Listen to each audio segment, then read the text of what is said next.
Welcome to Gospel Tangents, the best source for Mormon history, science, and theology. I'm Rick Bennett. David Hall's father, Tracy, invented synthetic diamonds. We're going to learn more about David and his father, Tracy, and how David got involved in church history, especially the City of Independence. It's a fun conversation. You won't want to miss it. Check it out. Well, and I'd also like to hit a little bit about both you and your dad, because your dad is the one who started the company. Yeah. Tell us, and it's called Hall Labs. Yeah. Tell us what your dad started doing, and then how you got into it. Well, my dad invented how to make diamond from carbon. That's a pretty big deal. Yeah. Right. And he left GE where he did it and accepted a job at Director of Research for BYU. They couldn't pay him squat, right? Mm-hmm. They couldn't. Why would he take that job when he's making diamonds? Well, it was the company, right? So they allowed him to set up shop separately to make a living because they couldn't pay him. He was making, back in 1954, 25 at GE, 25K. Wow. And BYU offered him 7. Oh my goodness. So this is in the 50s? Yeah, you can imagine the discussions between my mom and my dad about this is not going to work. Right. They had 6 children at the time. Wow. So the large family, growing family, money just going in and out the door, right? So there's no way he could have lived on it. So they allowed him to have this side gig. So he started building presses. He reinvented how to make diamond in different ways. He invented a new kind of diamond called polycrystalline diamond. He invented a new kind of press called cubic press, and that's what is now worldwide. And this was for industrial use of diamonds, not just nice little rings. It's all industrial, but they're making rings now. So the industry has matured to where a lot of your diamond rings are man-made. It's big time now. So, and the neat thing about man-made diamond and the things he invented is you can tailor it. So you can tailor color, shape. You can make it very tough, so you can put it in a drill bit.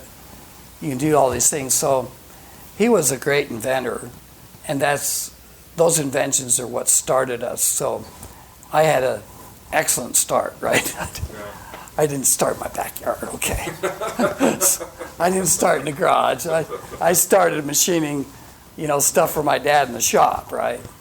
So I had a good start, and then I ended up picking up the company from my dad in the 80s, and then diversifying it into other things. So your dad was a chemist, right? Yeah. And did he have a PhD? I can't remember. Yeah. Do you know where he went to school and all that? So he started at Weber. Weber College. Yeah, and they now have a science building named after him. Then he went to University of Utah. Then he went into the war and got educated at all the big schools during the war. And the war was over by the time they got him educated. He was at Harvard, Stanford, all over the place. Oh, wow. So he picked up World War II. Yeah, and so he spent World War II going to school. Oh, wow. And then he came back. He was Dr. Henry Eyring's first student. Eyring came from Princeton, where he's a real prestigious guy. This is the current Henry Eyring's father, right? Yes. Yeah. And so my dad was his first student. And it was Henry's prestige, with my dad getting a PhD with Henry, that got him to get a job at the Edison lab at GE. This was at which school? University of Utah. Oh, you got it at Utah, okay.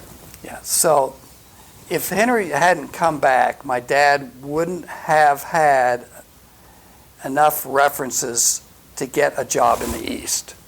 Okay. And especially at the Edison lab.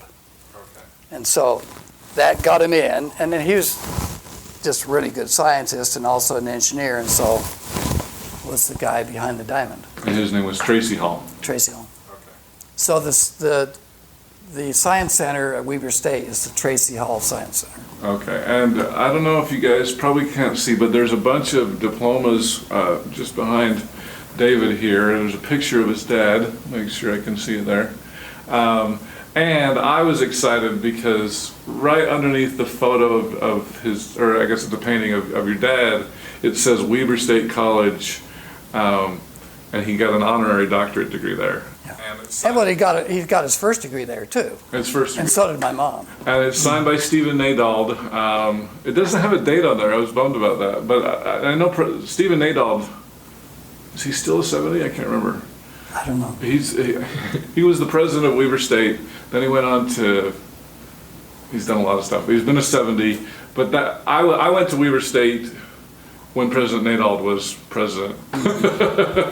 And I'm one of the few people that probably has a degree from, I got my associate's degree from Weber State College, got my bachelor's degree from Weber State University, because President Nadald was the one who shepherded us through us there. So anyway, Weber State, great. Got a shout out there. And then tell us about your background. So I'm a mechanical engineer. Okay. And I got a bachelor's and master's from BYU. Okay.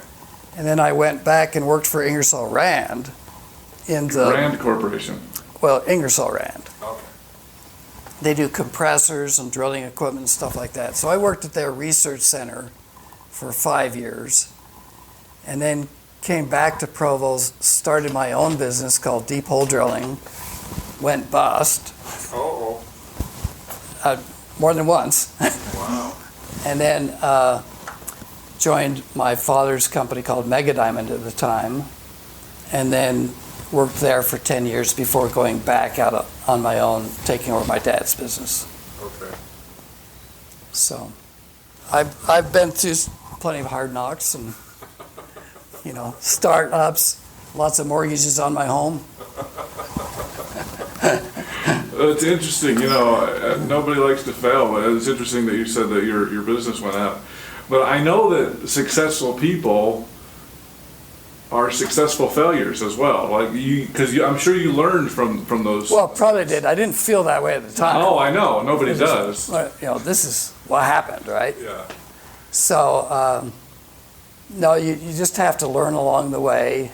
And what we do here now at Hall Labs is there's small projects that start at like the $250,000 funding level.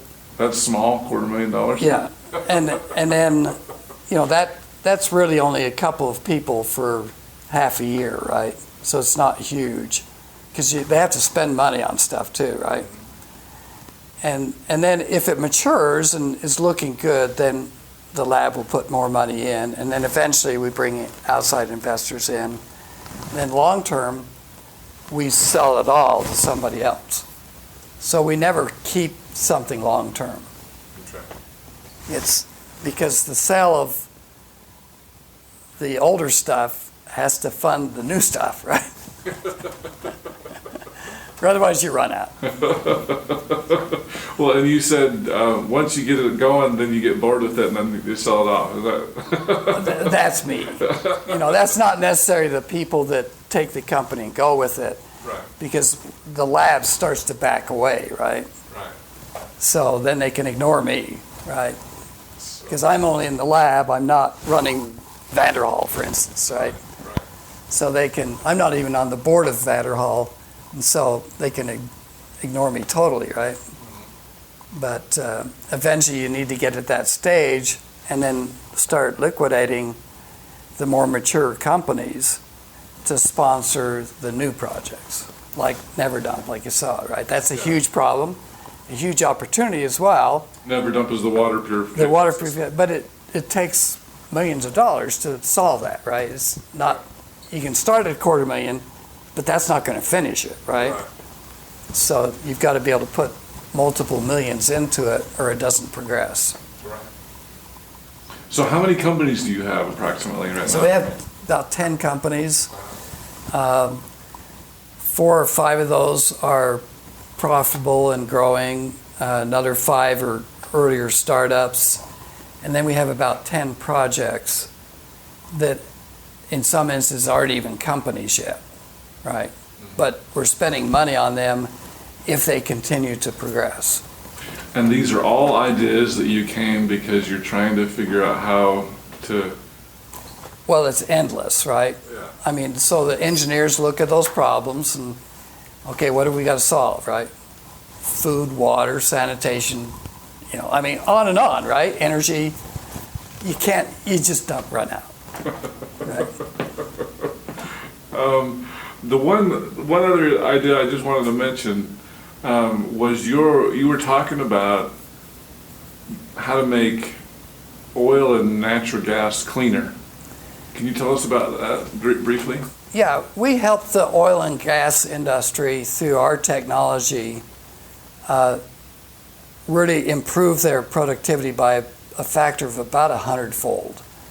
And that's because of our diamond technology and then other spin-offs from that for steering and instrumentation. And so nowadays, drillers are able to drill down and then horizontal for miles and go through lots of formation and get all kinds of oil and natural gas. So in the United States, if we want to, we can be totally independent. In fact, we can export to others. The problem is we think it's dirty, okay? And that's because it is dirty the way we're doing it. Right now what we're doing is taking the natural gas and taking the oil and we're burning it in combustion engines and in jet engines and all. Well, we're burning the carbon, right? The carbon then gets into the atmosphere and that's a problem.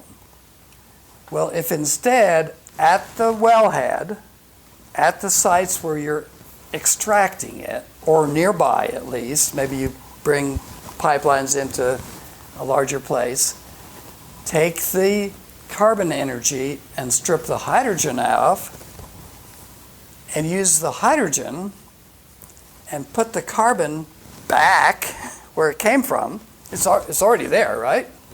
It's not like it's something we created. The earth is full of carbon, right? Our bodies are carbon. Everything's carbon, right? The problem is, if we burn it, it goes in the atmosphere. So we need to put the carbon back. But you can strip the hydrogen, export the hydrogen. The hydrogen, when it burns, is water. And then if you do that energy locally in fuel cells, you not only get the electricity, but you get the heat, which you can use for never dump and never fill, and air conditioning and heating and hot water. Otherwise, that heat's wasted. So oil and gas can be totally clean. It's got a really bad name because, frankly, the oil and gas companies are run by bankers and finance people, and I don't think they know a thing about chemistry. And so they don't even know that it's just sitting there in front of them, that they've just been converting wrong. So they've been cooperating with jet engines and natural gas, and they've been cooperating with people who burn their raw material instead of converting it themselves cleanly and giving you hydrogen. They don't think that way. Now, they're starting to, and we have a company called Utility, which we've spun off. It's now in Houston, that we started. It's got a division that's doing H2Gen. In fact, we got the h2gen.com domain name back. And what we're doing is converting these kind of things into hydrogen and learning how to do that efficiently so that we have it as a source. But when you look at the full cycle of doing that, it's as clean as solar and cleaner than wind, but we've got to wake up and stop burning carbon. We really got to wake up, right? Right. And another thing that I think we're not yet waking up to is our showers that we love, which are natural gas burned, right? Put as much carbon in the air as our car. Yeah, that's interesting. Nobody's talking about that. Right. And our airplanes, whew, they put it in right up there. Yeah. So we've got lots of problems to solve, but we need to get after them and get going. And what's neat is the Platte inspires lots of problems to solve.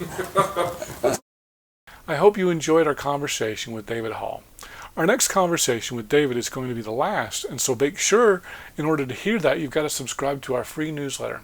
Go to gospeltangents.com/newsletter, and we'll hear more about David's meeting with the prophet, President Harold B. Lee. In come President Lee. Okay, we're the only guys there because it's an empty building, right? He was with some clerk and he takes his coat off, takes his tie off, sits there and talks to 5 of us. He was frustrated. It was amazing. General Conference had been the week before, and I've reread his articles before and after. He was frustrated over something, but he let it out to us 5 young guys. He complained about how he couldn't get anything done in the church, and the 12 were blocking him on this, and he got 10,000 letters when he tried to close down Rick's College, and on and on. He was just, and I couldn't believe it. He was, he was just laying it out on us. Wow. And finally he calmed down and said, look, you guys, you got to get into church history and you got to get into the Doctrine and Covenants and learn what we need to do because we're not there at all. And he just left it at that. But I took it up. I was interested. I was interested in Scripture at the time, but I hadn't touched church history. If you'd like to hear the entire interview uncut, please subscribe to patreon.com/gospeltangents for just $5 a month. Patreon is spelled patreon.com/gospeltangents. If you'd like to watch the entire video, you can subscribe at YouTube, Patreon, or on my website at gospeltangents.com and click the yellow subscribe button for just $8 a month. PDF transcripts are just $10 a month, and you can get those on patreon.com/gospeltangents or on my website. I'll send those to you as soon as I've finished completing it. If you'd like to get a paperback and PDF, just subscribe for $20 a month at either Patreon or on my website. Individual paperbacks are available at Amazon.com. Just do a search for Gospel Tangents Interview, and you can find all of our past interviews there. Show your Gospel Tangents pride by purchasing a t-shirt on our website at gospeltangents.com/shop. Subscribe on Apple Podcasts at tinyurl.com/gospeltangents. You can get our latest updates by friending me at Facebook, or you can also follow our page at facebook.com/gospeltangents. Become an insider and you can see the newest videos. Follow us on Twitter at Gospel Tangents. Click here to subscribe, here for a transcript, and over here we've got some of our great videos. Thanks again.